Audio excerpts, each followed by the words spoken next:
Junts aprieta las tuercas al gobierno de Pedro Sánchez. La formación independentista encarece su apoyo parlamentario, niega su respaldo a los presupuestos, ya echó atrás la reducción de jornada laboral, mientras aprovecha para ir arrancando concesiones al Ejecutivo.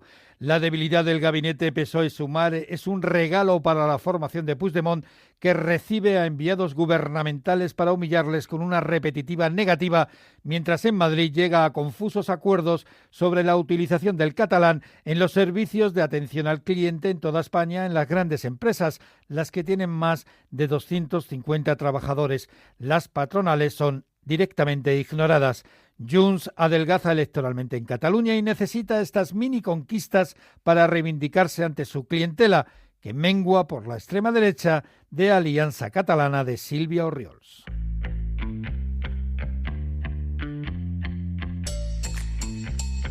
La mirada económica.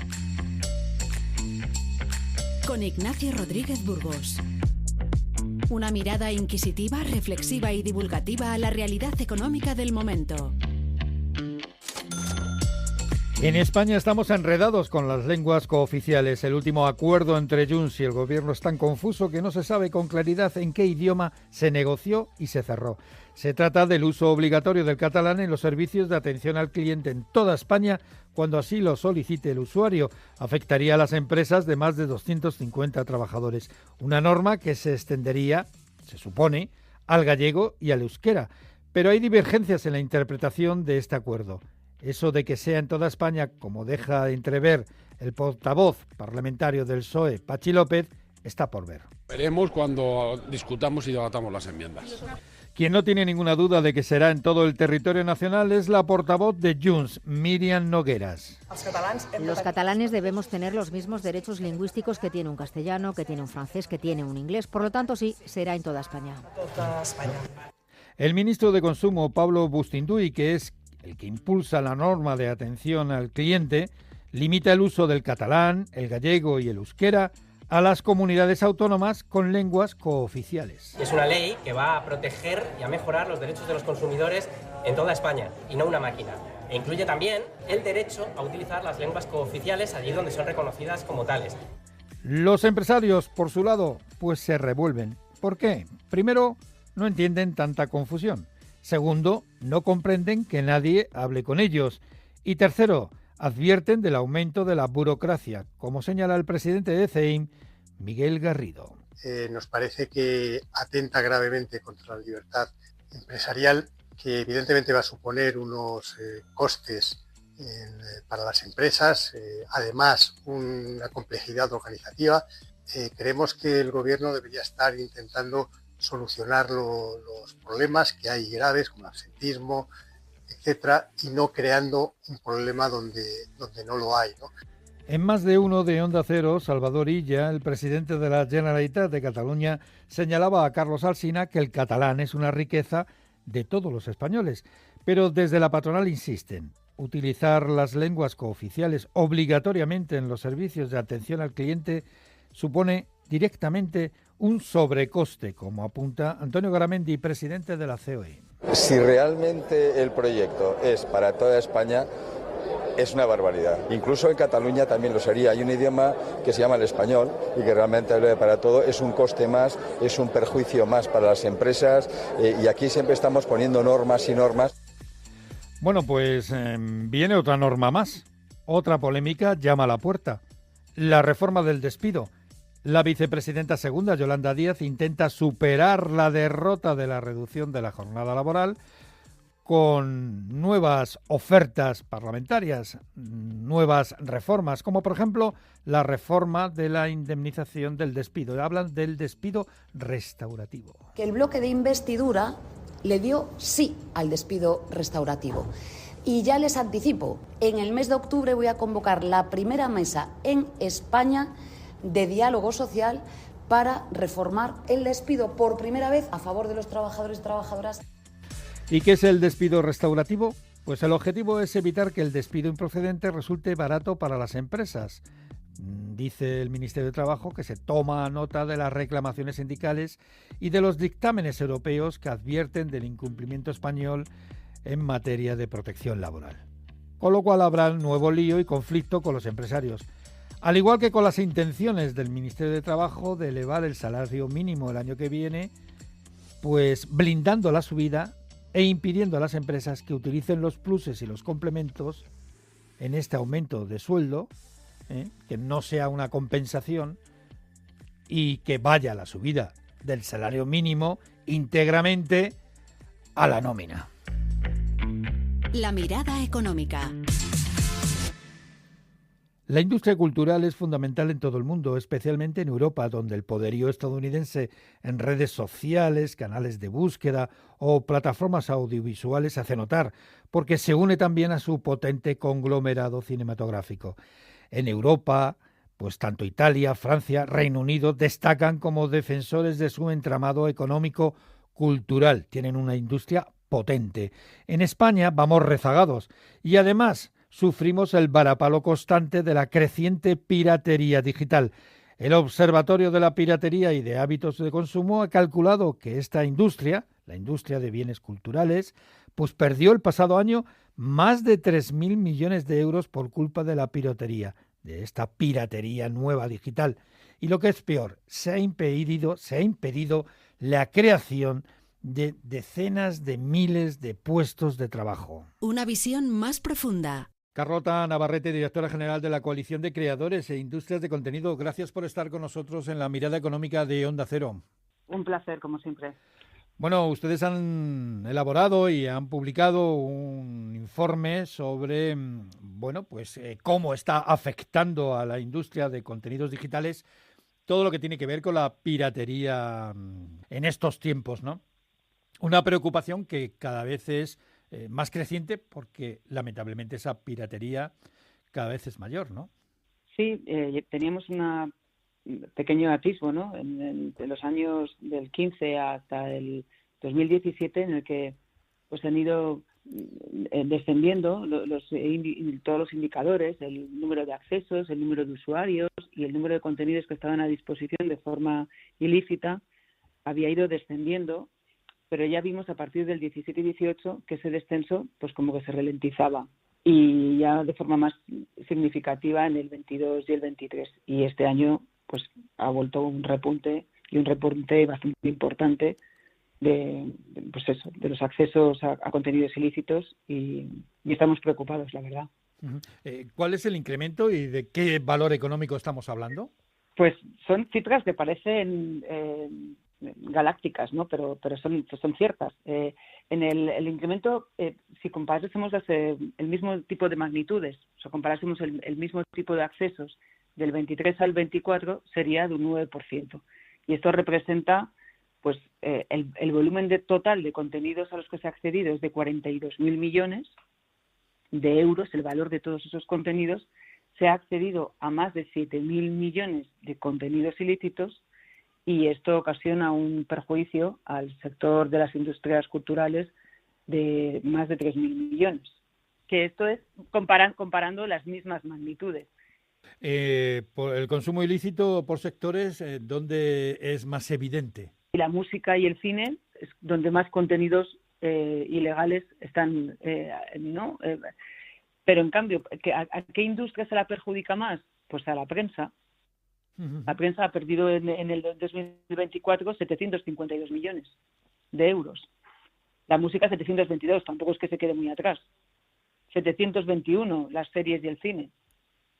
Ya ahí bajamos a 400, 369 en concreto el sector de las imágenes, el libro 260 millones, los videojuegos 208. O sea, son y eso va aparejado a otros efectos, ¿no? Otras externalidades que hablamos de que afecta al empleo, afecta a las arcas públicas también, porque el Estado deja de percibir, y han sido 955 millones en el 2024, pero en el histórico, desde el 2012 que tenemos este dato cuantificado, han sido 8.000 millones que el Estado ha dejado de percibir.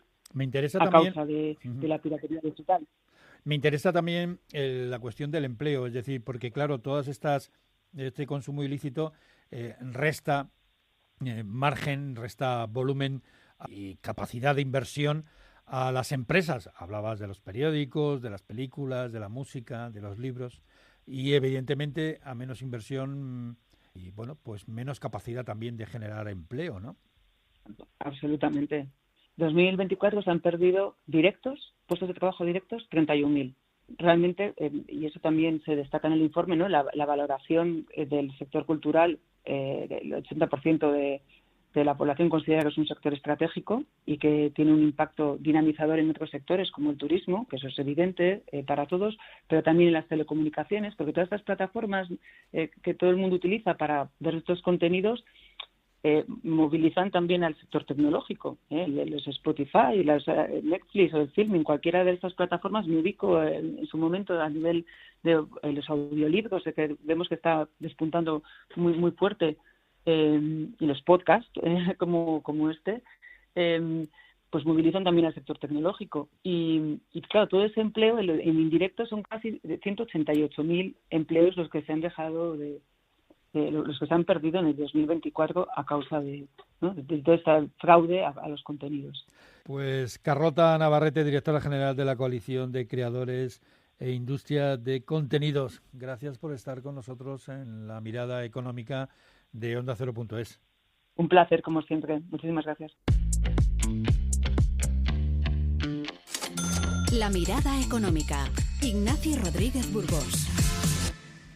Hasta agosto, más de 75 millones de pasajeros han llegado a España a través de sus aeropuertos, a través de nuestros aeropuertos. AENA es el gestor de esa infraestructura, una infraestructura crucial para nuestro país y para la industria turística. Y ahora está en el centro de la vorágine informativa, primero por sus enfrentamientos con Ryanair por la subida de tasas y en segundo lugar por los anuncios de las nuevas inversiones hasta el 2031. El Estado controla el 51% del capital de AENA, que es el mayor gestor de aeropuertos del mundo. Y por lo tanto, como es el que controla el capital de AENA, pues el anuncio de las inversiones, ¿quién lo hace? Pues lo hace el presidente del Gobierno, Pedro Sánchez. 13.000 millones de euros entre el año 2027 y el año 2031. Eso es modernización, eso es competitividad, eso es creación de empresas, consolidación de empresas y, por supuesto, trabajo, mucho empleo, que es también una de nuestras principales obsesiones. A falta de presupuestos, que está por ver que lleguen alguna vez, pues bien vale aprovechar la inversión de una compañía semipública como AENA para hacer anuncios. La idea es modernizar y ampliar la capacidad de los aeropuertos españoles. De ese dinero, de esos 13.000 millones, 10.000 millones se van a sufragar con las tasas aeroportuarias. Proyectos encima de la mesa. Unir las terminales 1, 2 y 3 de Madrid y adaptar el aeropuerto a la llegada de la alta velocidad. También se va a ampliar el Barcelonès del Prat para alcanzar los 70 millones de pasajeros. A la vez, habrá inversiones importantes en Canarias, Valencia, Baleares y Andalucía. Pero ojo, la concentración de la inversión en los aeropuertos de Madrid y de Barcelona ha escamado a más de uno y ha provocado críticas en Valencia y en Málaga. Y dos cuestiones más. Las acciones de AENA bajaban casi un 5% después del anuncio de inversión.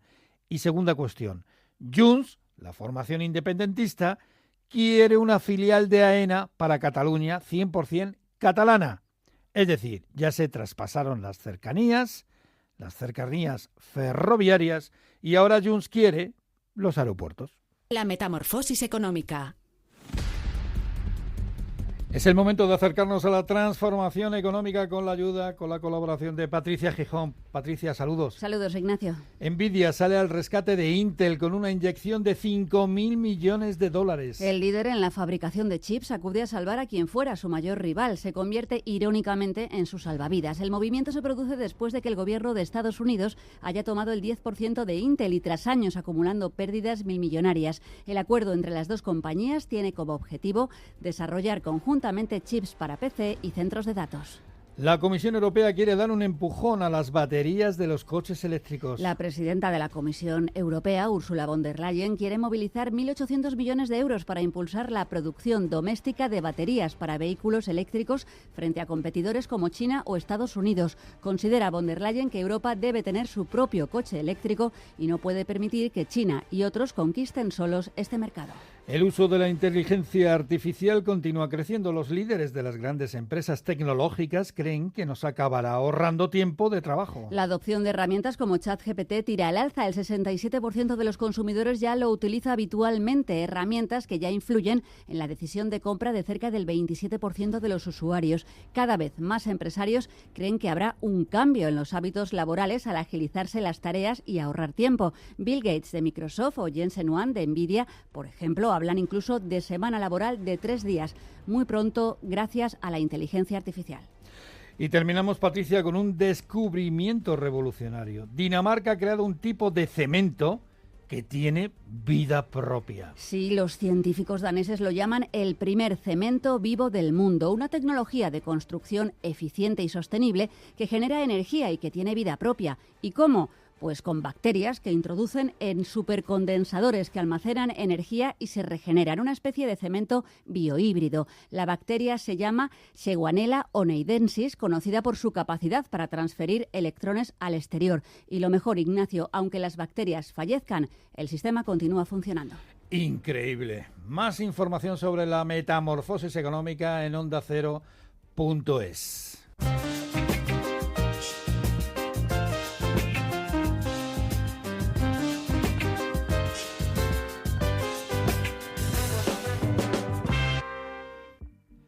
Esta semana, Carlos Cuerpo, el ministro de Economía, presentaba el nuevo cuadro macroeconómico aprobado en el Consejo de Ministros. Eleva las previsiones de crecimiento del PIB de la economía española al 2,7% para este año y también aumenta la creación de empleo. Es un empleo de una mayor calidad, como todos sabemos, con una reducción drástica de la temporalidad, pero además que está siendo esta creación de empleo compatible con un crecimiento de la población activa y compatible con una reducción progresiva de nuestra tasa de desempleo, es decir, estamos dándole, si me permiten la expresión, dentelladas progresivas a nuestra tasa de paro estructural. 480.000 nuevos puestos de trabajo este año y una cifra similar para el año que viene. El Gobierno sigue sacando pecho de los datos macro, pero otra cosa es la micro y los datos de renta y lo que piensan las familias. Desde el Partido Popular, Alberto Nadal resalta la pérdida de poder adquisitivo. Lo importante es que el 90% de los españoles consideran que han perdido poder adquisitivo y, por lo tanto, estamos muy lejos de que esas cifras macroeconómicas se traduzcan en prosperidad real para las familias y en incentivos reales para las empresas para invertir y para crear futuro.